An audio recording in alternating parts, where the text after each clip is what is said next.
what's up, everyone, and welcome to Geek Speak, the podcast. I'm your host, Sydney, and today I have Ken and Christian with me. Hey, what's up, Ken and Christian? How's it going, Sydney? So today is an awesome day because we're going to be talking about pay-per-click, aka PPC. So, guys, tell me a little bit about what PPC is. Yeah, for sure. But before we even get into that, I just want to point out something about Christian, just to open things up a little bit. I just want to ask our viewers, this is completely unrelated, but Christian sleeps with his contacts in, and it's been word around the office, and everyone thinks it's weird and not safe. And this is actually Christian's intervention. Yes, so we just wanted to throw that out there. We wanted everyone's opinions and thoughts on that. So leave a comment below. Exactly. Well, even though Christian doesn't have the best knowledge of optical health, he definitely has a lot of knowledge on PPC. So nice. That's good. Yes. Okay, so who wants to start? What is PPC? We'll let the master over there start us off then. All right, thank you, Ken. He wears glasses today. So. Yeah. So PPC basically means pay-per-click, which is just another way to refer to any kind of digital advertising on a platform, right? We're talking about Facebook, we're talking about Google, we're talking about Snapchat, anybody who has an advertising platform. That's what we're talking about. Pay-per-click is super important just because that's where everybody is. It's on the internet.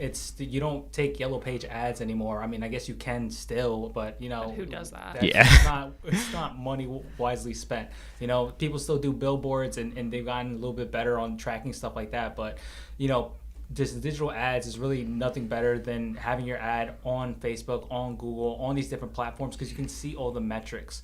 Like, you can see exactly how many people clicked on your ad. You can see how much you paid for each click. You can see how engaged they were because you can check the bounce rate to see how long they were on your website, where else they went on your website afterwards. It's really the only way to advertise in this day and age. And I don't know, Kenny, if you want to add? Yeah, to bounce off that too, not even just the tracking aspect too, but just the ability to target specific personas through pay-per-click. So obviously each different platform is going to have different capabilities, but if you go to, say, Google, you're basically specifying what you want people to go in and type, what keywords you want them, and you're bidding on those keywords. So each industry is going to have a different benchmark in terms of what you're spending in terms of the actual clicks themselves. But let's just say that your business is more B2B and you got to target people within an industry. You can go on LinkedIn, you could target specific companies, you could target specific industries, job titles.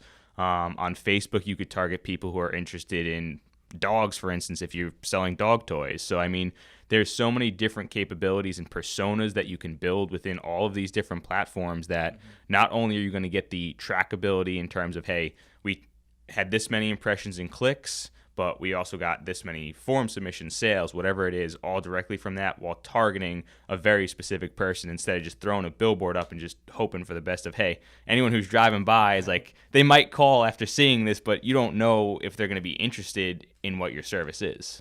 That sounds like really interesting. Can we go into a little bit of how it works? Because I'm still trying to wrap my head about how Yeah, so each platform is obviously going to be a little bit different. We'll start with kind of Google keyword search because that's always kind of like the one that everyone's interested out of the gate. So the way Google works is on our end, we'll upload a list of keywords that we want to bid on. And if we're just going to use an industry, for example, like a swim school. So you have a local swim school. We get to pick what locations we want to target, whether that's specific towns, specific counties, a radius around a given location. And we're basically telling Google if someone's in that location and they type in this keyword, we want our ad to show on the top of the Google result page. And when a search like that does happen, there's a behind the scenes auction that goes on for every Google search.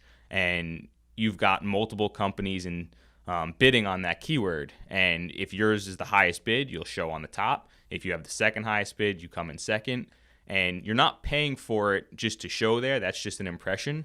But when someone actually clicks on the ad, you're going to spend a penny more than the person below you's bid. So if I bid $5 and Christian bids $3, if I'm on top, I'm going to get that click for $3.01. Oh, wow. Yeah. And so Kenny talked a little bit about Google, and so we can also target like different things like on Facebook. So we're not talking about keywords anymore on Facebook. We're talking about demographics. And a lot of people don't know how detailed we can get. Even recently, Facebook's taken away some things, but we can still target a lot. You know, we can still target fans of a certain page. We can still target you depending on the area that you're in. We can still target you depending on the interest that you've shown. So, you know, if most people go through Facebook, they like certain pages, they like maybe Seth Rogen films or whatever have you. You start putting you into these pockets of interest. Why Seth Rogen? I'm just curious. What Seth, I don't know, it's top of mind. Seth Rogen's my guy. Saw The Lion King. He was really good in The Lion He King. was really good in Lion King. That's probably what it was. So there's these different pockets that they can put you in, and then they start kind of mapping out people like, you know, of your interest, and also targeting similar people, people similar to you as well. So like, for instance, if we have like a company that's been collecting emails from our customers, right? We can then plug that into Facebook, and Facebook will check everybody who has a Facebook profile with that email, and then we can also target people that's similar to them. So say, Cindy, you're into dance, you're into I'm gonna stereotype makeup, you're into wow different things, right? And a long list of stuff that you enter into your Facebook, and then people will look. Facebook will look for people like you, in the same age group, in the same interest brackets, in the same area. That hey, just because you're a shopper at Maybelline, yeah, maybe you'll be interested in this other product that other people similar interests have as well that we can target, right? So all that stuff is useful, and people give all this free information to Facebook, and that's why Facebook's so valuable, because it has all this treasure trove of just information that people are just giving it. Yeah, and those are real effective strategies. Anytime you can supply an actual email list and do that lookalike audience off of, just because the longer the list, obviously, the better, because it gives Facebook more data to work off of. Yeah. And the more data they have to work off of, the more like precise their profile is going to be. So like if you gave me an email list of like 100, it's not going to be nearly as effective as an email list of 1,000, because Facebook, the actual emails on the list have to be in Facebook's database. So like if you give me all work emails, people don't really log in with their work emails on Facebook. So like you got to account for certain things like that. So the audience size isn't going to be the true size of the list, but the bigger the better. And you can get more granular in terms of like maybe the majority of these people have a specific job title. Maybe 85% of these people have a dog, whatever the case might be. It might not be necessarily like something you would think of that's related to your actual service, but if it's in common and Facebook notices it, it's going to be accounted for within their algorithm. So, yeah. All right. So we talked a little bit about keywords before. Yes. I just want to go into about like how keywords work with PPC. Yeah. So with keywords, again, we're going to get back to this is a big thing on Google. So in Google, there's 3 different match types. So you've got broad, phrase, and exact. So if I'm going to run on a keyword, for starters, I'm never going to bid on very basic keywords. So for example, I'm just going to use the example of cookies. So like let's just say you've got a client who sells cookies, but like they've got a bunch of different like types of cookies. So like I'm not just going to go to Google and say bid on the word cookies, because that could mean so many different things if someone goes to Google and just types in cookies or types a long search that includes the word cookies in it. So if we're going to bid on the different match types, the broad is going to account for a longer tail search. So something like, where can I find cookies near me? That would show on broad if I'm just bidding on cookies. But if I'm bidding on something like cookie shop, it's also going to be in a search like that for broad match. For phrase, it's a little bit more like tight to where like the order of your keywords have to be in like the same order. So again, cookie shop, if you do shops that sell cookies, you'll hit for a broad match, but not phrase.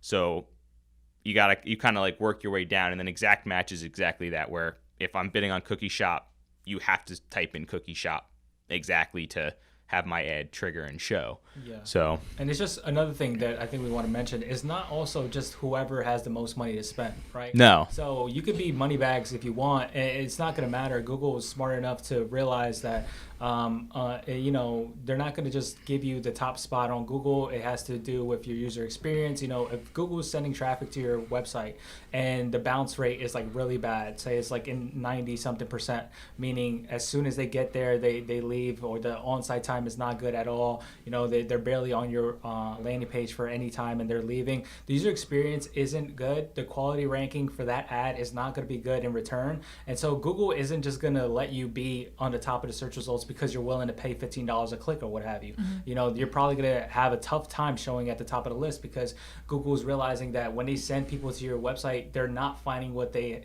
were looking for because A, they're not staying on there long. B, they're not converting, and it's not giving them a good user experience. So it's not just about who has the most money. You could get pretty unique in your targeting methods as far as maybe I only have a small budget. Don't bid on cookies like you said. Bid on chocolate chip, macadamia, raisin, like whatever the specific as specific as you can get that relates to your product. Bid on that, and the cost of that is going to be a lot less. And just to expand on our cookie example, like just to kind of go off of Christian's point there, like the content on your page and the ad copy itself is extremely key.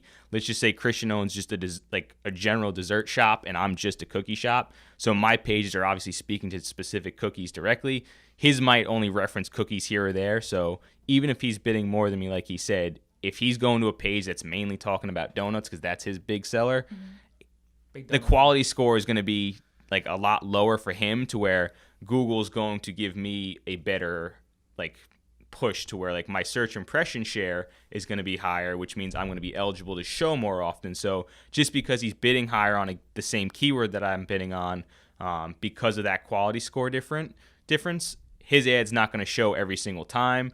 He's obviously more geared to donuts. I'm geared towards cookies, and that's going to help me out even if my bid is lower. His ad's just simply not going to show every time.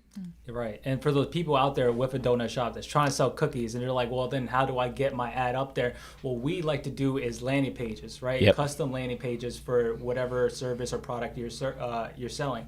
Because, well, like Kenny said, if I just send people to my website, it's just a dessert shop. It's not specific to cookies. Yeah. And so we want to have it as customized to cookies as possible. We don't want people getting confused and, thinking they clicked the wrong link or whatever have you. So a specific landing page dedicated to cookies that, it doesn't cost much to put a landing page up. We create landing pages here dedicated just for that specific service or that specific product that we're trying to sell, leads to higher conversion rates. It leads to a better user experience because they came with their they came and saw what they're looking for. They're not being shown all these other desserts or whatever have you when they clicked on a cookie ad. Yeah. So that's the way you combat something like that. You want to handhold the user as much as you can through the process. You want to make it it's basically like telling a story. You want to just keep it as consistent and relevant to what they typed in on Google as possible. In the case of a Google search, obviously different ads, you're not going to have that initial keyword to go off of, but that's definitely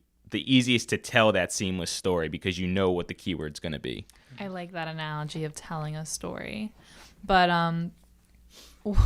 how could a business, or why should a business utilize PPC? Yeah. Do you want to go first? I mean, it's really the best way. It's the best bang for your buck. You can, like I said, you don't have to spend a lot of money. You could get creative with the keywords that you're trying to target. Usually the longer tail keywords are a lot cheaper. So like I said, just get as detailed as possible to your specific product to try to get those lower cost keywords. And you don't have to have a large budget, but you can easily track everything that you spent and what it got you back. I can easily see how many clicks I got. I can easily see how many phone calls I got. As long as the tracking is set up correctly. So like you can, if people are trying to do this at home or whatever, it's not the most user friendly. So you'd want to set up your ads with someone who knows what they're doing, because you have to set up, the tracking for it. You have to make sure that your forms are being tracked when they come from your ad. We want to make sure that your phone calls are being tracked when they come from your ad. So then you can easily view the results otherwise. If you don't do the setup process correctly, then it's going to be pretty hard to differentiate or see your results. But as long as the setup process and the tracking is all done correctly, you can see everything that you got in return, as opposed to the old forms of sending out a mailer or something like that. Like, you can't really tell what kind of results or how many people came from those mailers. Even billboards, they'll tell you how many people drove by, but doesn't really tell you anything. I think it's crazy to think, and I recently just talked about this there was a measurement for marketing and advertising and communication, like public relation, that it was we just did this, but we don't really know if it did anything. Yeah. And then now we have Barcelona principles, which discuss this is how many clicked, this is the traffic of the pattern, this is how long they stayed. And it's we have such a clear idea about advertising in that way that makes it a lot easier for both the user and the advertiser. Correct. Yeah, billboards and other stuff like that. I mean, I guess you could say impressions wise or whatever, but you can give me 15 million impressions. You don't know who those impressions are, though. You don't know who they are. You don't know how. If they were even someone you should be targeting in the first place. Yep. They could be 15 million of the wrong people. Exactly. It serves me it does me no justice to be targeting just random people like that. And so that's why PPC is good, because you specifically choose who you want to target on other platforms, and you choose, which platform is best for you, right? And so not everybody should be doing Google over Facebook, or not everybody should be doing Facebook over Google. Some people should be on both. Some people should be on Snapchat. Some people should be on Pinterest. It depends on what you're selling. If it's very arts and craftsy kind of things where, Pinterest or very visual platform can help you, then that's probably where you should be. There's different types of ads on Google as well. You have the text ads and the image ads, and you can show video ads on YouTube as well before YouTube videos show. So it all depends, but you could get super tailored to your targeting, and it's just a lot better, to be honest. Yeah, and just to piggyback back to your main question of why PPC, why you should do it. Immediate visibility is definitely another reason too, for the mere fact that SEO is another aspect of what we do here at SEMGeeks. But when you've got, let's just say, a newer company, it's going to take time for them to gain authority in Google for their website and actually kind of get their name out there. I mean, as an example, Christian used to sell shoes. So if he wanted to start that up again, selling shoes, and just start a new. Yeah, what kind of shoes? Jordans, Nikes, the good stuff. All right. Go ahead, Kevin. So let's just say he wanted to start that back up again, right now, gets a new website going. His name's not going to be out there if you do a Google search for looking for new shoes. So he can get out on Facebook and he could target people interested in Nikes and Jordans and all that fun stuff, to where his ad's getting in front of those people who are interested in that, and it's immediate. He can turn that on right now if he wanted to. As long as he has a spot to send his traffic to, he'll get out in front of those people. On the Google side of things, Google ads are taking up the entire what we call above the fold, where you do a Google search and all the organic stuff you have to scroll to find. All the ads are on the top. So that's the visibility that you need and you're going to want just to get your name out there. So as important as SEO is for the Google end of things here with your website, it's kind of that quick get to the top of the search page, and it's not going to take time to build it up. You'd be we can get there if we have the right content and bidding on the right keywords, and then just, again, across the entire Google Display Network, you're basically a vast majority of the web. I mean, I'm on weather.com, ESPN, I'm seeing Google ads because there's placements on all these sites because they're part of the Google Display Network, to where that visibility is there. I mean, I'm a big food guy, so I'm always seeing the Domino's and the Olive Garden ads across those websites, but that they're staying top of mind. I'm going to still see the more local brand ones there too, where I might not have heard, but because I'm in those food buckets, I'm seeing ads for these local restaurants that I may not have ever heard of. And but with that ad, now you know. Now I'm going to go check them out. I'm going to go look them up. If it's something I can drive by, I'll drive past it just to see what it's looking like. I'll go inside just to get the vibe and the feel for the first time. And it's definitely a good way to just kind of get in front of the people that you should be. So we're talking about all these great things about PPC, PPC is so great, but there are some downfalls to PPC. So let's talk about that. Yeah. I mean, at the end of the day, obviously you are spending the money to actually get these results. So you're not going to get results on every click that you have. So off the bat, you might have certain clients who are in like kind of these niche industries or verticals, and it's very specific audiences, and like you don't even know an exact demo. It's kind of just more of like the people interested in your stuff are going to fit this, but like not everyone in this bucket is necessarily, like it's not a perfect science, especially when you're targeting certain personas. And every time your ad does get clicked, you're spending money. So at the end of the day, if you're going to be e-commerce related to where you're bringing in money, it's very clear cut. You spent this, you got this. And to be frank, there's going to be times where you're not going to get the return that you put into it on certain cases. I mean, obviously we have plenty of success stories, but there also are going to be times where you're not going to. So that's certainly going to be one of them. And that's one reason some people will hesitate. It's like, all right, we're going to put $5,000 into these ads this month. So what do we want to get back? And you're not always going to get the results back that you want for that amount of money. It's going to vary case by case. Yeah. I think the biggest thing is that learning experience in the beginning.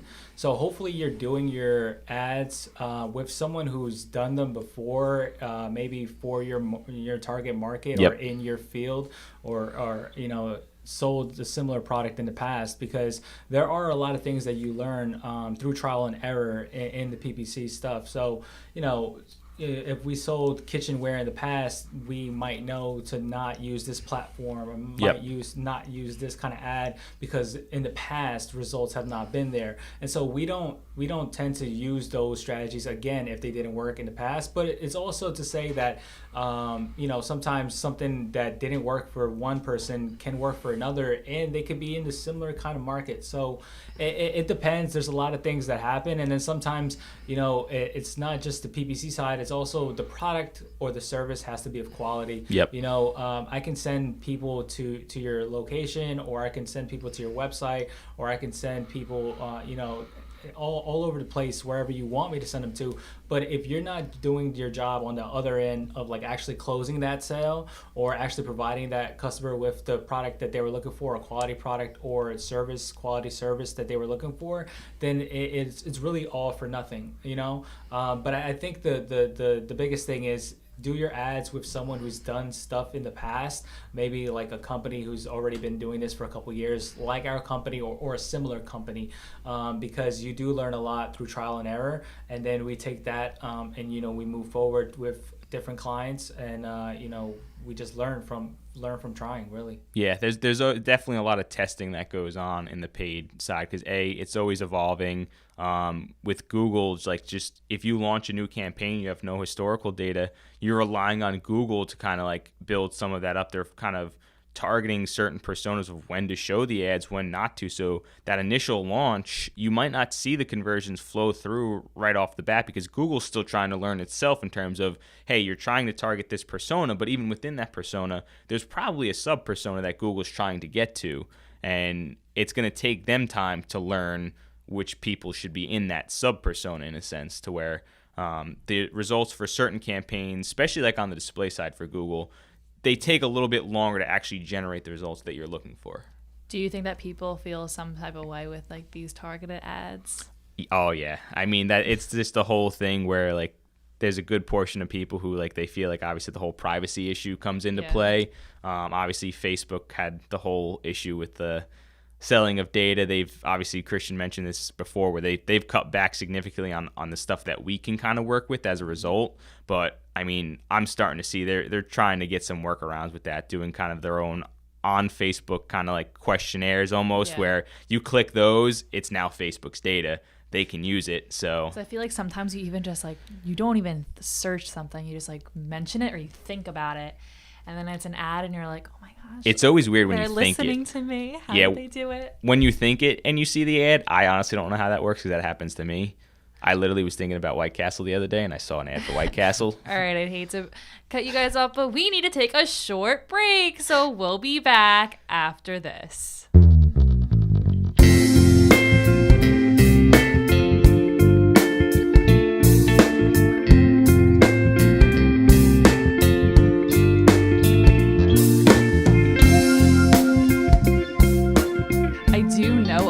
about White Castle. Like, I don't know why I know so much about White Castle. Like, they are from Kansas originally, but they do not have a restaurant in Kansas anymore. They are mainly on the East Coast and Midwest. They are opening a new one set, I think, for September 2019 in Arizona. Solid. They are stationed in Columbus, Ohio. They have approximately 377 restaurants. I love how yes. you know all this.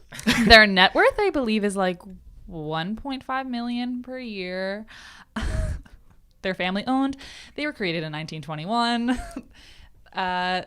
Their sliders, they have a lot of combos if you want. Cider with cheese, always the go-to, but now I can't eat it because there's a lot of gluten in it. So anyway. If anyone from White Castle is listening and they want to send us some, I know, but I was, speaking of White Castle, I do get a lot of their targeted ads. Same. So Same. I understand PPC now. So yes. Thank you so much, Ken and Christian, for coming and talking to me today about PPC and about White Castle. Of course. This is Geek Speak signing off. Peace.